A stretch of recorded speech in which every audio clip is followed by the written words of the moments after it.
téléspectateurs de Web Info, nous vous disons bonjour et bienvenue à Souve ce journal. Débutons ce journal au site Kivu. Des affrontements ont été signalés ce lundi après-midi dans la cité de Sangue, située à une trentaine de kilomètres d'Ouvira.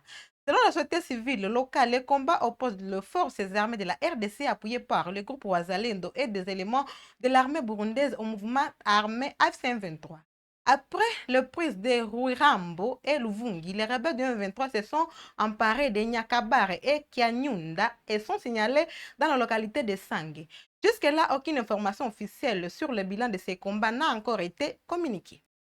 Le président Félix Tshisekedi a accusé dans son discours sur l'état de la nation ce lundi des unités des forces de défense du Rwanda d'avoir mené des attaques depuis la ville rwandaise de Bugarama au lendemain de la signature des récents engagements de paix. Il a aussi annoncé ses 4 priorités pour sortir de la crise à l'Est. Suivez un extrait de son discours. 4 priorités s'imposent désormais à notre action. 1. Obtenir le retrait total et vérifiable de toute force armée étrangère opérant sur notre territoire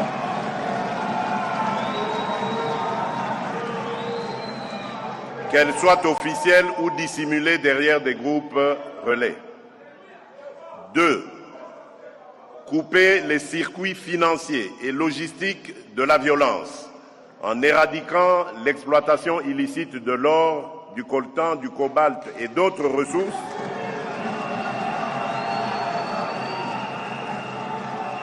ainsi que la contrebande qui alimente ces réseaux. 3. Assurer la protection effective des civils, en particulier des femmes et des enfants, et garantir l'accès humanitaire aux zones affectées. Et enfin, 4e priorité, ancrer la paix dans la durée, en combinant fermeté sécuritaire, relance du développement local et démarche de réconciliation au plus près des réalités. À Goma, l'opposant Jean-Paul Ngahangondi affirme que la ville est désormais un refuge pour les opposants fuyant la répression politique à Kinshasa. Ces cadres du parti Ensemble pour la République appellent tous ceux qui se sentent menacés à quitter leur lieu d'exil et à s'installer à Goma, où les couleurs politiques n'existent plus. Ces propos sont ici. Le message que je voudrais donner à tous les opposants politiques congolais qui ont été contrés par M. Antoine Tshisekedi Tshilombo à faire l'exil, de pouvoir retourner au pays. Parce que le fait pour eux de rester à l'extérieur du pays est en train de laisser à ce que Tshisekedi puisse croire qu'il est devenu maintenant le tout-puissant, il est devenu au-dessus, il est maintenant au-dessus de la mêlée, il est permis à faire du n'importe quoi. Et donc la porte est grandement ouverte.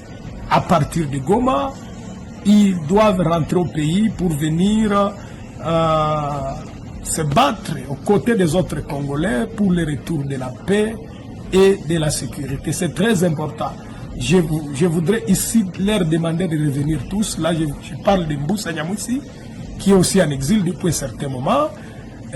Mon leader Moïse Katumbi, Frank Diongo, Matata Pogno et tous les autres qui sont en exil, c'est le moment qu'ils reviennent au pays.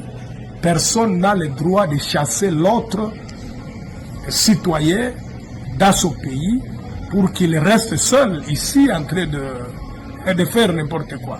Donc nous tous, nous sommes des citoyens congolais et ce pays nous appartient tous.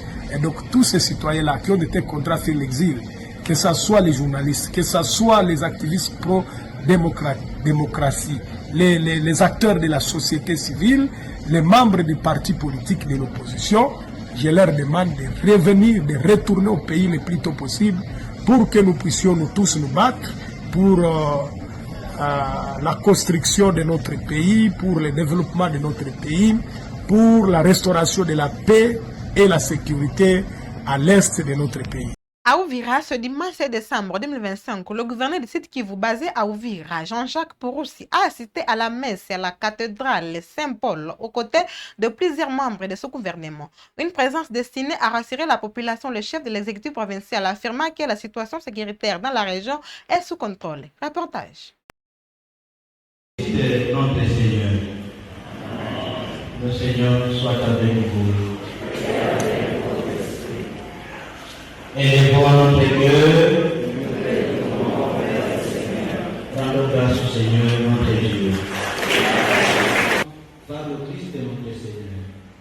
Dimanche 7 décembre 2025, il est 13h heure d'Ouvira, siège provisoire des institutions provinciales du Sud Kivu. Nous sommes à la cathédrale Saint-Paul d'Ouvira. Le gouverneur de province, professeur Jean-Jacques Porossi, et quelques membres de son gouvernement participent à la troisième messe pour rendre grâce à Dieu et l'implorer la paix dans cette province touchée par la guerre d'agression. Après une semaine très mouvementée où le gouverneur des provinces a lancé plusieurs travaux pour la reconstruction de la province du Sud Kivu au nom du président de la République, Félix-Antoine Tshisekedi Tshilombo.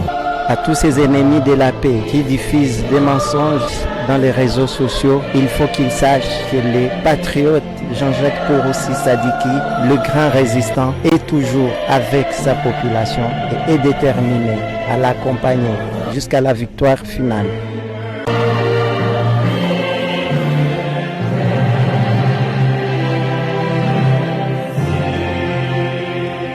Après 48 heures de travaux marathon, le gouverneur AFC M23 du Sud Kivu, Patrick Boussoubouangui, a achevé son périple dans les territoires insulaires d'Idju ce lundi 8 décembre 2025. Le chef de l'exécutif provincial s'est réjoui que la grande île soit restée un véritable havre de paix. Il a également annoncé plusieurs projets, notamment dans le domaine de l'agriculture. Reportage. La terre d'Idjui, terre d'espoir, reçoit ce samedi 6 décembre 2025 le gouverneur de la province du Sud Kivu, Patrick Boussoubouangui Tshilombo, pour la première fois depuis la libération d'une majeure partie de la province par le mouvement révolutionnaire AFC M23. À la tête d'une forte délégation des cadres du mouvement, l'autorité provinciale est accueillie au port Jean-Gilbert Manegabé par l'administrateur du territoire d'Idjui. Des autorités coutumières et des cadres politico-militaires de l'AFC M23, certains d'Idjui et d'autres venus de Goma. Des hommes et femmes, tous mobilisés pour lui réserver un accueil digne de son rang. Le numéro 1 de la province a tout d'abord inspecté le bâtiment administratif du territoire afin de s'assurer des bonnes conditions de travail du personnel en son sein. Ça est suivi un échange avec un échantillon de la population, les chefs des différents groupements et villages qui ont fait le déplacement de Bougaroula pour écouter le message du patron de la province. Tout a été ponctué par des interventions des fils du terroir, à l'exemple du chargé de mission du gouverneur de province, Driss Biboula Nyamunongo, qui, dans la langue locale, appelait sans détour ses frères Banidjui à s'approprier cette révolution et à la jeunesse surtout de rejoindre les rangs de l'armée révolutionnaire congolaise ARC.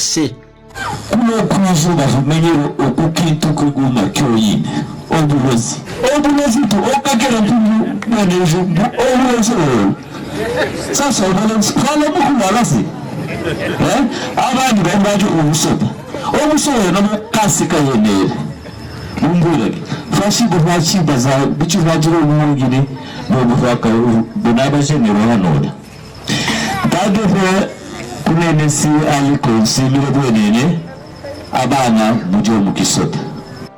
Prenant la parole, le gouverneur du Sud Kivu, venu consoler cette population, va insister sur le potentiel agricole, halieutique et humain de la deuxième plus grande île d'Afrique, promettant que des réflexions sont menées pour y apporter des initiatives et projets de développement. Devise ya kwetu sisi AFC M23 tunasema Kongo itajengwa na nani? Na sisi wenyewe. Sasa saa hii revolution inapita hapa Idju, inaomba muingie mu revolution, mukue kama wazee Kashamura, mukue kama wazee Tawiniga ambayo wamepita hapa. Sisi tuko na wazima ya vijana ambayo wataingia kwa jeshi. Ndio kitu ya kwanza, haiko ya watu wengine. Hii revolution yenu, wasiwadanganye aseo vita imeisha. Vita imeisha wapi? Tuyagomboa nchi. Mapopulation zetu wako Kinshasa kule wanateseka sana, wako na Twitter kila siku, na tutaendelea kuwagomboa.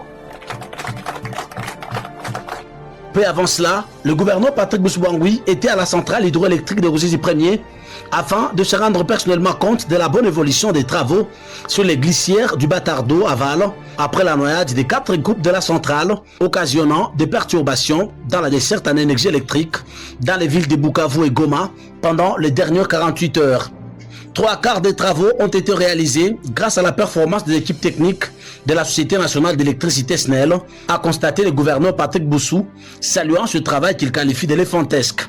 Vous savez que depuis que nous sommes arrivés dans la ville de Bukavu ainsi que dans la ville de Goma, la FCM 23 a fait des efforts énormes pour que les populations aient toujours de l'électricité dans leurs ménages, dans leurs foyers. Et cela a été interrompu il y a quelques jours par ce problème qui est intervenu. Au-delà de tout ce que les gens peuvent raconter, nous sommes en train de travailler. Les directeurs ainsi que son équipe des ingénieurs ont travaillé jour et nuit pour pouvoir rétablir l'électricité.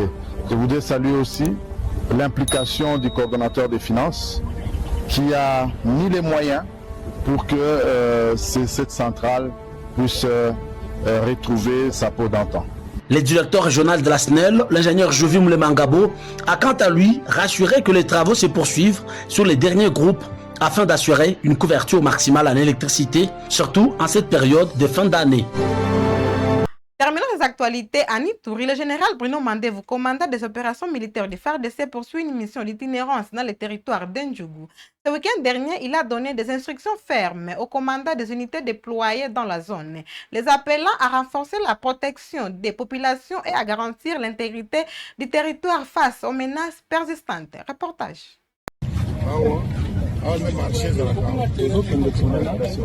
Cette mission d'itinérance du commandant secteur opérationnel, la première accompagnée des membres du comité provincial de sécurité, dont les commissaires provinciaux de la police, le commissaire divisionnaire Ngoï Sengelo Akio, vise à donner des directives claires pour défendre sans faille l'intégrité du territoire national. Et ce, sur instruction du commandant des opérations et gouverneur militaire de l'Ituri, le lieutenant-général Luboyanka Chamadjoni, qui exécute jusque dans les moindres détails la vision du commandant suprême des FRDC et de la PNC, Félix Antoine Tshisekedi Tshilombo, qui se bat actuellement sur tous les fronts pour le bien-être. C'est par ici que nous mettons fin à ces actualités. N'oubliez pas de vous abonner, de cliquer sur la cloche de notification pour ne rien manquer sur Web Info Télévision. Au revoir.